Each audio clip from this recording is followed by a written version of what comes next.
Bab 008. Klakson motor membuat perhatiannya beralih. Motor sport berhenti di dekatnya. Begitu helm full face dibuka, dia bisa tahu itu Gaza. "Mas, kamu di sini. Balik sama gue." "Bapaknya gimana?" "Kasian udah nungguin Sanum." "Cek. Naik. Tapi kalau ada yang lihat bagaimana?" "Udah sepi. Tadi masih ada anak Rohis." Gaza menatap tajam. Sanum dibuat tidak berkutik. Dia mengangguk dan menoleh pada supir yang sudah menunggu sejak tadi. "Pak, maaf ya, Sanum sama Mas Gaza aja." "Iya Nona. Silakan." Sanum tersenyum. Dia mendekat pada Gaza yang kini memberi instruksi untuk mendekat. "Kamu yakin gak akan ada yang lihat kita?" "Ya." Gaza menyerahkan helm yang langsung Sanum pakai. Dia menatap sekitar sesaat sebelum naik seraya memegang pundak Gaza. Begitu dia sudah duduk dengan baik, motor Gaza kemudian melaju pergi dengan cepat, meninggalkan area sekolah menuju apartemen. "Mas Gaza, Sanum mau tanya," ujar Sanum begitu mereka tiba di basement dan menuju lift. Keduanya melangkah beriringan. "Apa?" Gaza mengendong satu tali tasnya di pundak kanan. Dia melirik Sanum di sebelahnya. "Nanti malam kamu ke markas lagi?" "Iya." Sanum menghela nafas. "Setiap hari ke markasnya?" "Kenapa?" Sanum menggeleng. Sebenarnya dia keberatan karena Gaza jarang di apartemen. Pulang tengah malam. Takut. Kalau Sanum takut, Mas pulang lebih cepat. Mereka kini menaiki lift. Sanum berdiri di tengah. Sedang Gaza bersandar ke dinding lift dengan tangan dilipat. Sedang tatapannya lurus pada Sanum. Memperhatikan istrinya. "Cih, dasar penakut," cibir Gaza. Ngejek Sanum. "Siapa lagi?" Sanum mencebikkan bibirnya. Dia memalingkan wajah sebal. "Sanum gak takut." "Oke, gue balik pagi." La menoleh cepat. "Mas, kenapa jahat gitu sama Sanum?" protesnya. Gaza mengedikkan bahu. Saat lift berdenting dan mereka sampai, dia keluar duluan. Sanum berlari mengikuti. "Kalau gitu Sanum ikut ke markas deh." Gaza menghentikan langkah tiba-tiba. Hal itu membuat Sanum yang berjalan di belakang menabrak punggungnya. "Aduh. Kamu jangan berhenti mendadak, Mas." Sanum mengusap keningnya lalu mendongak. "Gak." Tolak Gaza kesal. Di markas isinya anak cowok semua, lalu istrinya ini meminta ikut. "Kenapa gitu? Lo pikir di sana arena bermain untuk bocil?" "Siapa yang bilang arena bermain? Lagi pula aku gak bocil." "Sanum, bukan aku." Sanum mencebik. "Banyak cowok." Sanum mengulum senyum. "Cie, takut ya Sanum?" Dilihatin anak Aksiosages yang lain. Gaza mendengus. Dia kembali berbalik badan dan memasukkan San di apartemennya. "Takut kan? Kalau takut bilang aja, Mas." Dua alis Sanum naik menggoda. Tangannya mencolek lengan Gaza. "Cie. Gak. Lo jelek, pendek, bocil lagi." Haga menatap sebal. "Kita seumuran tahu." Dia menghentakkan kaki jengkel. "Masuk duluan." Begitu pintu terbuka, Gaza tersenyum tipis. Dia ikut masuk, langsung ke dapur membuka kulkas dan mengambil sebotol minuman dingin. "Mas mau mandi duluan atau Sanum?" Walaupun pakai cadar, dari matanya Gaza bisa melihat gadis itu sedang merajuk. Membayangkan bibir itu mencebik lucu membuatnya ingin menyuruh Sanum buka cadar saja sekarang. "Gue." "Ya udah." Sanum siapkan bajunya, terus Sanum mau siapin untuk buka nanti. "Benar?" Gaza lupa Sanum puasa. "Sini lo." "Ngapain?" "Cek sini aja." Sanum berjalan sedikit malas. Dia lagi kesal saja abis dikatakan pendek, bocil lagi. Setelah berdiri tepat di depan Gaza, cowok itu tidak berkata apa-apa lagi. Menegak minumannya sambil berdiri. "Mas, minumnya." Duduk. Sebelah alis Gaza naik. Dia memperlihatkan botol minumannya yang sudah habis seraya mengedikkan bahu. "Kenapa minta Sanum dekat?" "Gak ada." "Kalau gak ada kenapa disuruh?" "Serah gue." Sanum menghela nafas. Dia beranjak ke kamar saja, segera menyiapkan baju ganti Gaza. Ternyata Gaza juga berjalan di belakangnya, mengikuti setiap langkah Sanum seraya melepas jaketnya dan menaruh asal. "Mas, jaketnya jangan dibuang-buang." Gaza angguk saja. Tapi tidak dia pungut, membiarkan Sanum yang memungut. Dia kini membuka kemeja putihnya meninggalkan kaos hitam polos. Kamu tadi main basketnya jago ya mas. Puji Sanum teringat tadi. Gaza menggigit pipi bagian dalamnya. Emang? Ucapnya sombong. Menahan kesenangan karena dipuji tapi tidak mau sampai terlihat. Mereka ribut banget teriak nama kamu. Lo gak teriak. Ngapain? Lihat gue. Gak. Biasa aja. Gaza mendengus. Sanum emang aneh. Dia menimpuk wajah gadis itu dengan seragamnya lalu berlalu ke kamar mandi. Lih mas. Gaza mengurungkan niatnya untuk pergi ke markas melihat Sanum yang sedang mengaji usai membaca Al-Quran. Suara lembut nan merdu mengalir memenuhi indera pendengarannya. Dia memilih duduk di sofa kamar dengan ponsel di tangan. Pura-pura sibuk tapi matanya curi. Pandang. Sodagohu lazim. Begitu Sanum selesai dia fokus ke ponsel. Bersikap cuek dengan wajah datar. Sanum mencium kitab suci Al-Qur'annya dan menoleh pada Gaza. Setelah berbuka tadi dia memang langsung sholat, sayangnya lagi dan lagi Gaza tidak mau diajak. Masih berbalut mukena, Sanum mendekat dan duduk di sebelah Gaza. Mas. Panggilan menyodorkan tangan. Dia mau salam abis sholat walaupun suaminya tidak mengimaminya sama sekali. Apa? Tanya Gaza tanpa lirik. Salam mas. Baru Gaza menoleh di saat Sanum menerai tangannya dan mencium punggungnya tangan dengan hikmat, selanjutnya beranjak ke telapak tangan. Saat Sanum mendongak dengan senyuman manis, Gaza terpaku pada indahnya Sanum dengan gelanjar aneh yang tiba-tiba dia rasakan. Suatu saat nanti Sanum berdoa semoga kita bisa sholat bareng, tuturnya lembut. Gaza mengerjap, dia membuang muka. Dia terkisap saat telapak tangan Sanum menyentuh dadanya. Hangat dan nyaman. Atensi Gaza teralih lagi. Ya Allah semoga engkau lembutkan hati suami Sanum. Tubuh Gaza bereaksi aneh. Hatinya berdesir. Sanum akan tunggu waktu itu tiba. Kenapa? Kenapa lo pengen gue sholat? Mas Sanum gak peduli bagaimana masa lalu kamu, tapi Sanum gak bisa menjamin akan bertahan dengan seseorang yang Allah saja dia tinggalkan. Gaza mematung. Lo bilang gak mau cerai. Memang mas. Karena itu Sanum akan berusaha. Sanum tersenyum. Dia menarik lagi tangannya hingga kehangatan yang Gaza rasakan hilang. Gadis itu beranjak dan membuka mukenanya. Memperlihatkan rambutnya yang tergerai indah. Setelah menaruh mukena Sanum menoleh lagi. Sebentar ya mas. Sanum siapkan makan malamnya. Gaza tidak menjawab, membiarkan Sanum berlalu keluar. Dia terdiam memikirkan perkataan Sanum tadi. Ada ketakutan yang tiba-tiba muncul. Ada apa dengannya? Dia memacari banyak perempuan, tidak ada ketakutan sama sekali dari dirinya. Mau putus 1 jam setelah jadian dia juga tidak peduli. Setelah putus perasaannya juga biasa saja. Tapi bersama Sanum, yang baru masuk ke dalam hidupnya, dia tiba-tiba merasa takut jika perempuan itu memilih pergi. Gaza menatap hidangan di atas meja makan kecil dekat pantry. Hidangannya sederhana, ada sayur, lauk ayam, dan sambal lalu sepiring buah pir yang sudah dipotong. Segelas air putih dan semangkuk nasi. Berbeda dengan hidangan di rumahnya, meja panjang namun semua jenis makanan ada. Tidak hanya menu berat, dessert pun tersedia banyak. Mas ayo kita makan. Tadi pagi kamu gak makan kan? Jadi sekarang cicip masakan Sanum ya. Sanum mengulum senyum manis seraya mengambil 1 piring. Menyanduk nasi untuk suaminya. Gaza menarik kursi di depan Sanum. Mereka berhadapan. Dia perhatikan bagaimana Sanum melayaninya. Selama hidupnya Gaza tidak pernah diperlakukan seperti ini. Ini ayam fresto loh mas. Sanum bisa masaknya. Sanum terus bercerita, memamerkan keahliannya di depan sang suami. Mengambil ayam dan sayur lalu menaruh piring itu di depan suaminya. Selanjutnya Sanum baru mengambil untuk dirinya. Mas makan buah dulu ya sebelum makan nasi. Sanum mengambil salah satu potongan pir dengan garpu, menyodorkannya ke depan mulut Gaza. Tatapan Gaza menatap dalam. Dia belum bergeming sama sekali, memperhatikan lekat. Istrinya. Ayo mas. Buka mulutnya. Sanum membuka mulutnya menirukan.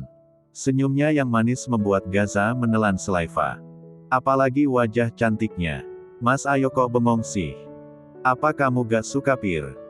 Melihat wajah datar Gaza membuatnya hendak menarik tangan.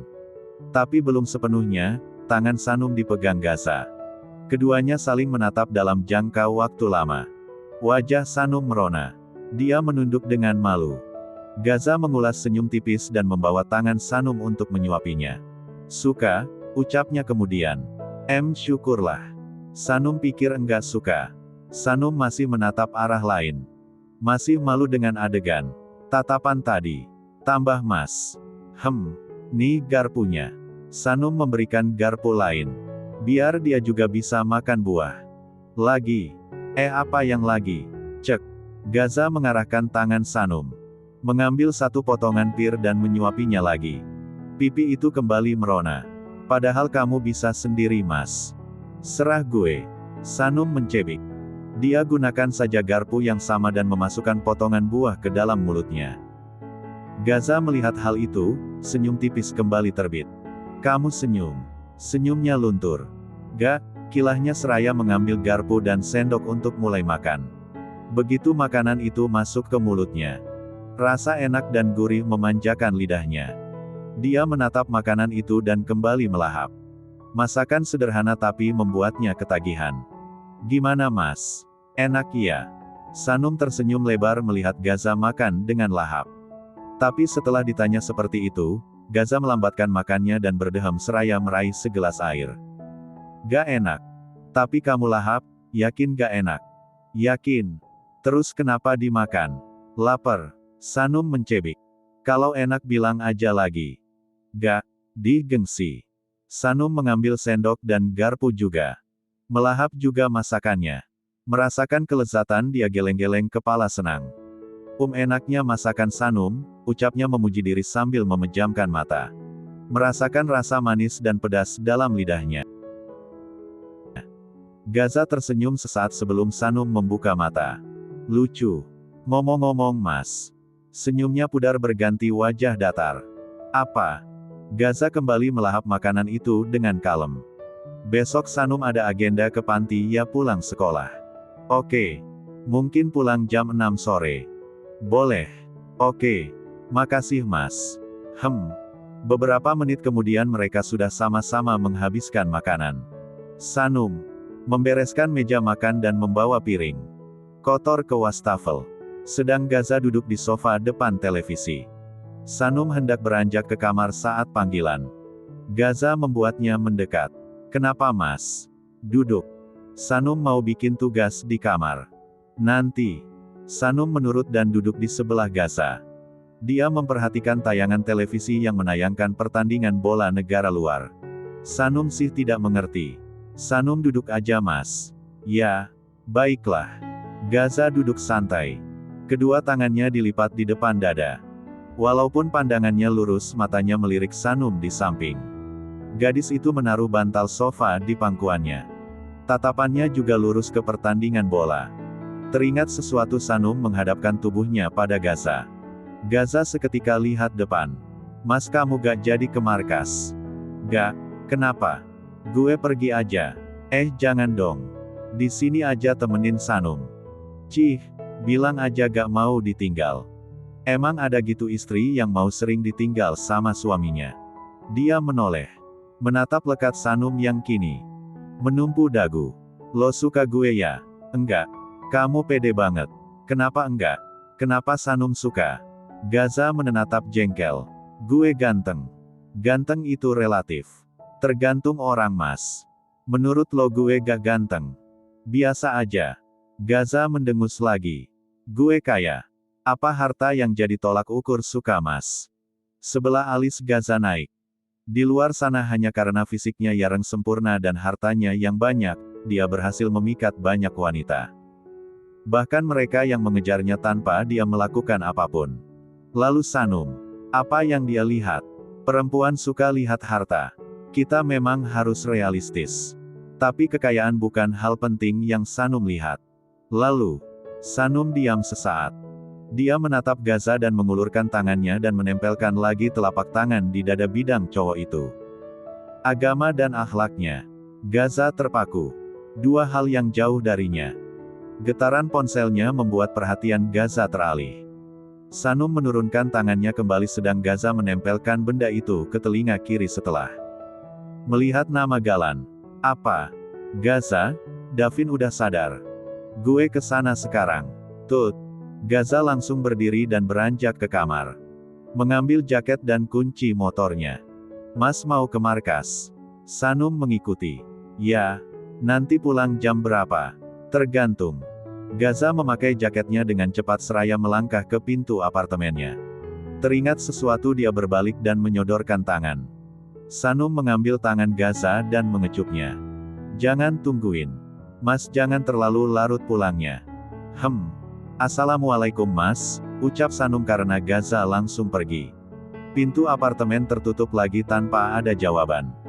Semoga ucapan Sanum bisa bikin Mas Gaza berubah, monolognya penuh harap. Dia berbalik ke kamar. Mengerjakan tugas yang tadi diberikan guru. Hari ini sepulang sekolah jadwalnya anak Rohis ke panti sesuai agenda yang sudah mereka siapkan jauh hari-hari. Beberapa barang bawaan sudah berada di dekat kendaraan mereka. Mereka akan berangkat menggunakan mobil dan motor. Bagi yang punya mobil akan membawa mobil untuk letak barang-barang, selebihnya menggunakan motor. Sanum hendak naik ke motor salah satu anak Rohis kala Habibi memanggilnya. Sanum di mobil gue masih ada yang kosong. Mobil aja. Oh gak usah Habi. Aku sama motor Vira aja. Sanum menolak sungkan. Walaupun di mobil itu yang cowok cuman berdua dan akan ada 3 penumpang cewek, Sanum lebih pilih sama motor. Selain dapat angin, biar tidak terlalu sesak di dalam. Sanum kayaknya lo naik mobil Habi aja deh. Ban gue kempes. Vira menunjuk ban motornya. Terus kamu gimana? Aku sama Jana, tapi nunggu bentar karena dia lagi ketemu guru. Sanum menatap mobil silver milik Habibi lalu memberi anggukan. Dia segera masuk dan duduk di belakang kemudi. Teman-teman perempuan yang lain sudah duduk 2 di sebelahnya. Sedang di belakang mereka beberapa barang dan kardus karena bagasi tidak muat. Ada 2 mobil dan sisanya kendaraan roda 2. Sudah semua ya? Gak ada yang ketinggalan. Aman ketua. Tinggal Jana dia udah mau ke sini, seru anggota lain. Habibi mengangguk. Dia masih di luar. Memastikan semua pengurus yang ikut sudah berada di mobil atau motor masing-masing. Total yang ikut sore ini ada 15 orang termasuk dirinya. Beberapa saat kemudian mereka berangkat menuju panti yang perlu menempuh jarak 30 menit. Sanum menyandarkan punggungnya di sandaran kursi mobil seraya melihat ponselnya. Memastikan tidak ada chat Gaza, dia baru menyimpan benda tersebut. Lantunan lagu Islami mengalir di mobil sepanjang perjalanan. Menemani perjalanan mereka dan memecah keheningan. Habibi sesekali mengobrol bersama Wafi, wakil ketua Rohis. Lagu berjudul Atouna El Tuful mengalun. Seisi mobil kompak bernyanyi. Sanum pun mengikuti dengan suara nyaris pelan dan menghayati lagu tersebut.